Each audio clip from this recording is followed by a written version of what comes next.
Mes chères ambassadrices, bonjour, bonjour. J'espère que tu vas bien. J'aimerais te faire une vidéo sur les pensées négatives. Il est vrai que nous tous, autant que nous sommes, nous avons régulièrement des pensées négatives.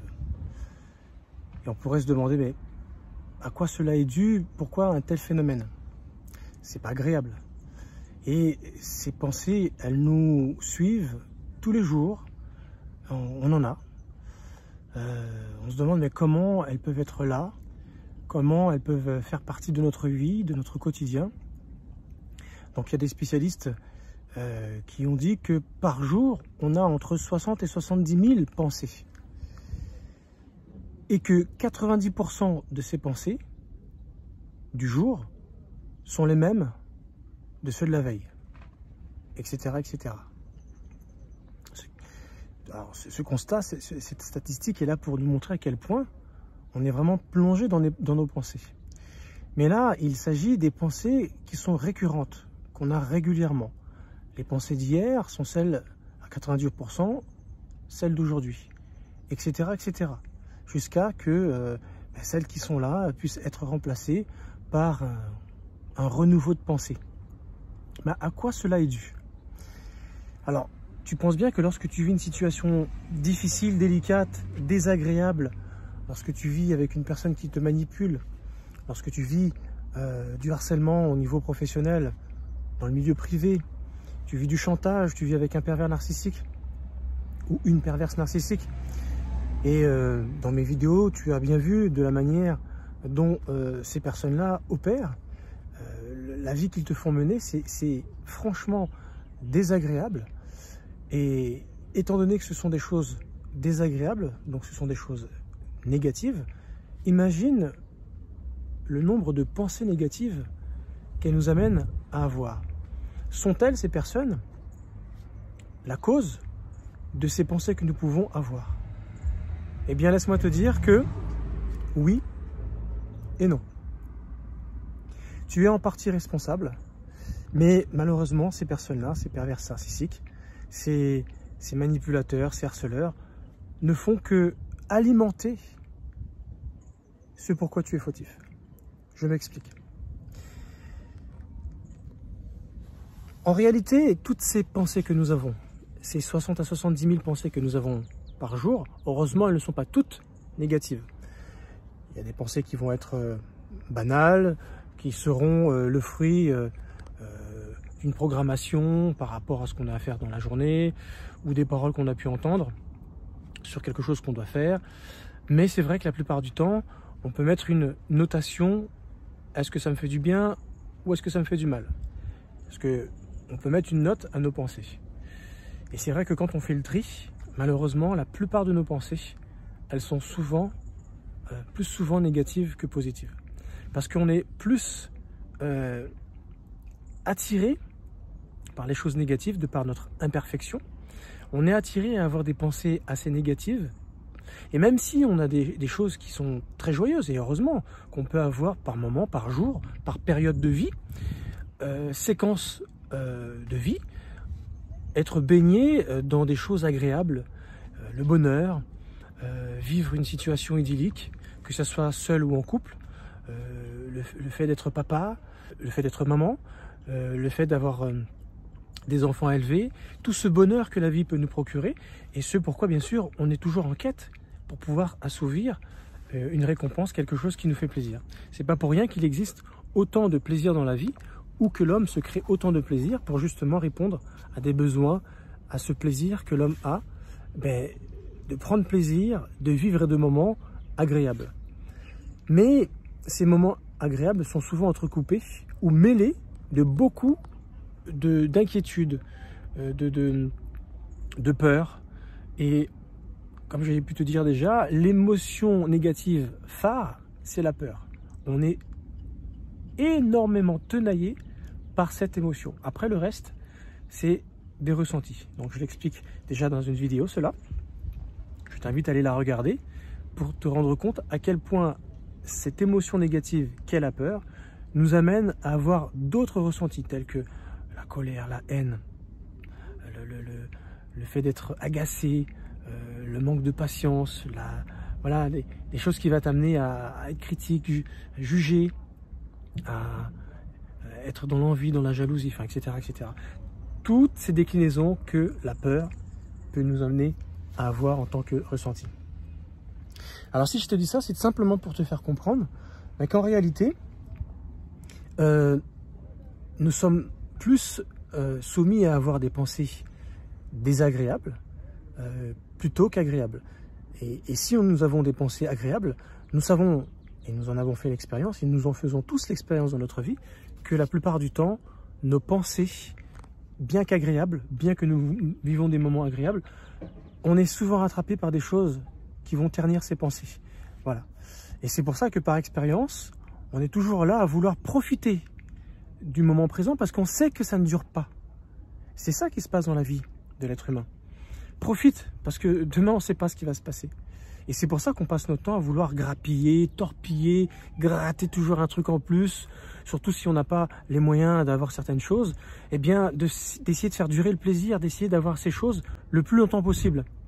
Alors bien sûr, quand tu as plus de moyens, quand tu as plus d'argent, tu peux faire en sorte que ces plaisirs soient plus longs. Tu peux te permettre de te payer des choses qui sont beaucoup plus agréables. Mais c'est pas pour autant que tes pensées vont être tout le temps positives. Parce qu'une personne qui a beaucoup d'argent, c'est également statistiquement prouvé, il a plus de raisons d'être inquiet pour son argent, pour savoir ou pas si ça va continuer de se fructifier. Et voilà, les gens qui ont beaucoup plus de moyens, beaucoup plus d'argent, ceux qui sont très riches, eh bien ils ont surtout peur de perdre cette stabilité. Donc c'est pour ça que leurs pensées sont constamment à essayer de dénicher, rechercher. Alors comment je vais faire pour pouvoir investir, pour faire ceci, pour faire cela. Alors qu'une personne qui a très peu, qui est très en dessous du seuil de pauvreté, ben, comme il n'a rien, ben, il a tout à gagner. Donc ce qu'il a, ça lui suffit. Et la plupart du temps, ce qu'il a, c'est ce que la nature, la terre, lui donne. Ça pousse, il récolte, il prend. Il a peut-être qu'un seul repas par jour, voire peut-être qu'un seul aliment. Et comme il sait que c'est sa vie, ben, il n'a aucune raison de se réjouir de ce qu'il n'a pas pour vouloir s'y attacher et de générer cette peur de le perdre, puisque de toute façon, il ne l'a pas. Tu comprends un petit peu? Voilà. Donc c'est pour ça qu'en réalité, riche, pauvre ou middle, nos pensées sont beaucoup régies par des pensées qui sont souvent négatives. Alors pourquoi nous avons des pensées négatives? Et pourquoi c'est toujours le petit vélo qui tourne dans notre tête? Et pourquoi on génère souvent les mêmes pensées? Pourquoi c'est une récurrence de jour en jour? Eh bien tout simplement parce que toute pensée est liée à nos croyances. Alors quand je parle de croyances, je veux dire par là des croyances non religieuses. C'est-à-dire tes croyances qui t'ont amené à voir la vie de cette façon, en te disant, de toute façon, tu vois ces phrases qui commencent toujours de la même façon. De toute façon, dans la vie, c'est des grandes généralités. De toute façon, ça se passe comme ça. Quand il se passe ça, eh bien, ça se passe comme ça, il se passe ça. Et puis moi, de toute façon, chez moi, ça n'est jamais arrivé. Moi, c'est ça qui va m'arriver. Tu vois, t'es catégorique. C'est comme si, voilà, tu te condamnais. Les pensées, ce qu'on appelle des pensées racines. Tes croyances limitantes, tes fausses croyances. Et c'est souvent contre cela qu'il faut se battre. Et souvent, il faut lutter contre cette façon de penser. C'est ce qu'on appelle le mindset. C'est une lutte contre cette tendance à se laisser manipuler par tes pensées qui te font faire toujours la même chose. J'ai déjà dit dans une vidéo, mais je trouve que c'est pertinent de le replacer dans cette vidéo-là. Einstein qui disait « La folie, c'est quoi? C'est de croire qu'en faisant et en continuant de toujours faire les mêmes choses, on aura des résultats différents. » Ben non, si tu veux des résultats différents, il faut changer ta façon de faire. Et pour changer ta façon de faire, il faut commencer par changer ta façon de penser. C'est pour cela bien, que nos pensées négatives, elles ne sont que le fruit de nos croyances limitantes, de nos fausses croyances, de nos croyances racines. Donc tu l'as compris, si tu veux changer tes pensées, si tu veux faire en sorte qu'elles ne soient plus là à te hanter, ces pensées négatives, à constamment être présentes dans ta vie, d'un jour à l'autre, 90% refaire les mêmes pensées, et souvent il faut du temps pour faire ce deuil de pensée, pour les remplacer par d'autres. Si tu veux changer tes pensées, il faut forcément changer la racine de tes pensées, c'est-à-dire les racines mères, tes croyances limitantes, tes fausses croyances. Donc je t'invite véritablement à changer tes fausses croyances. Plus facile à dire qu'à faire. Parce que tous, autant que nous sommes toujours attrapés par ce fléau de nos croyances limitantes. Il est souvent difficile de changer ces croyances limitantes. Dans une vie, c'est pas facile. Souvent d'ailleurs, pour changer ses croyances, ça peut être le travail de toute une vie. On n'y arrive pas du jour au lendemain. Déjà même, pour croire que du jour au lendemain, tu peux changer de niveau de vie, que tu veux te lancer dans un nouveau business alors que tu as toujours été salarié à gagner entre 1000 et 1500 euros par mois, te dire que demain tu vas lancer ton business et que ça va tellement marcher, que tu vas tellement y croire, que tu vas devenir quelqu'un qui va gagner entre 5000 et 20 000 euros par mois, tu n'y crois pas. Et pourtant, ça arrive à plein de gens qui finissent par croire à cela. Et ce travail, tout ce travail se fait au niveau du mindset. Ça arrive régulièrement pour des gens qui ont des projets, qui voient le jour, ou des projets qui viennent par hasard dans leur vie, et c'est une occasion qu'ils saisissent, et ils rendent cette occasion vivable, viable au fil du temps. Et c'est ce qui fait que ces gens-là changent littéralement de vie alors que ce n'était pas prévu. Hein, tu te rappelles cette vidéo que j'avais faite qui disait « ce que tu ne sais pas, que tu ne sais pas ». Donc c'est des opportunités de vie et tu te dis bah, « c'est là, je ne savais pas que c'était là et que ça pouvait exister, mais finalement je l'exploite ». Et ça fait partie de ce que je ne savais pas, que je sais maintenant, pour le faire basculer dans ce que je sais, que je sais. Et du coup que ça devienne chose en plein dans ta zone de confort, du coup tu changes de vie, tu changes de pensée parce que tu as changé ta pensée racine. Alors j'espère que tu me suis toujours, parce que c'est vrai que si tu ne suis pas mes vidéos, tout ce que je peux dire régulièrement, ce sont des suites logiques des différentes vidéos que j'ai pu faire auparavant, sur lesquelles souvent je me réappuie, hein, que je prends référence pour te parler des vidéos présentes. Alors, plus facile à dire qu'à faire, comme je viens de te dire, comment on fait pour changer ses pensées racines?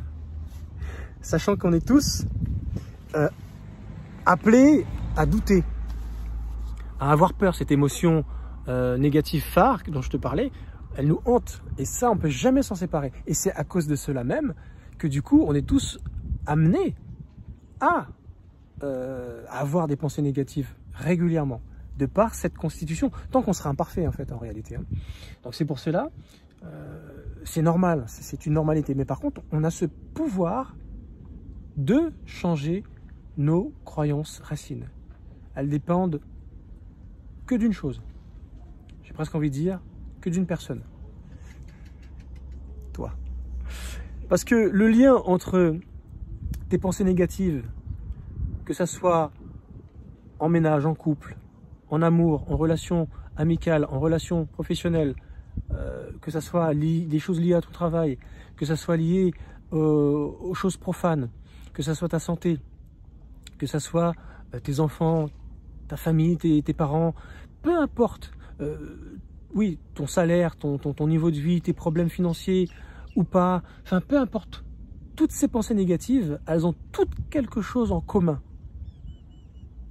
Toi, une fois de plus, elles ont toutes, toi, en commun, tes pensées, qu'elles soient positives ou négatives. Donc, ce qui veut dire que si tu veux que ces pensées changent, évoluent, mais c'est toi, finalement, qui peux les changer, parce que tu es le seul lien entre toutes tes pensées. Si tu changes, tu peux changer tes croyances racines, et du coup, tu vas changer tes 60 000 à 70 000 pensées que tu as au quotidien. Donc, moi, ce que je t'invite à faire, c'est un petit exercice que tu peux faire. Alors, c'est sûr, faut avoir constamment avec soi un petit calepin. Dès que tu te vois embarqué dans des pensées, et le réflexe de prendre ce petit carnet que tu as constamment dans ta poche sur toi, et tu écris la pensée que tu es en train d'avoir. Et à chaque fois que tu as une pensée, tu marques ta pensée. Je te conseille de faire une espèce de tableau avec des rubriques. Travail, relations, amour, santé, salaire, vacances, loisirs, enfin voilà, tu mets des rubriques en fonction des pensées qui sont récurrentes ces derniers jours. Et à chaque fois que tu as une pensée, tu marques la pensée. Quitte à ce que tu marques l'heure du jour où tu as eu cette pensée. À la fin de la journée, tu fais le bilan et tu vas te rendre compte, mais quelle a été la pensée qui t'a le plus hanté, qu'elle soit positive ou négative. Si elle est positive, garde-la, c'est super. Les pensées positives, on n'a pas lieu de travailler dessus, il faut les garder. Moi, je te parle des pensées négatives. Tu fais le bilan des pensées négatives et tu essaies de voir à la fin de la journée quelle pensée négative t'a hanté. Tu fais la même chose le lendemain, tu fais la même chose le surlendemain et tu fais ça sur 1 semaine, 2 semaines. Et après, tu fais des statistiques, tu compares. Cette pensée, elle m'a hanté pendant combien de temps? C'est là que tu vas comprendre qu'il se passe quelque chose et qu'il faut véritablement faire un travail. Si jamais au bout de 15 jours, tu te rends compte qu'il y a une pensée négative qui te hante depuis 15 jours, ça veut dire que là, tu as un vrai travail à faire. Et charge à toi de retrouver la croyance racine auquel ces pensées sont rattachées. Et si tu as compris c'est quoi ta croyance racine, là, tu vas pouvoir commencer à te dire « j'ai un travail à faire sur cette croyance limitante ». Cette fausse croyance que j'ai qui m'empêche d'avancer.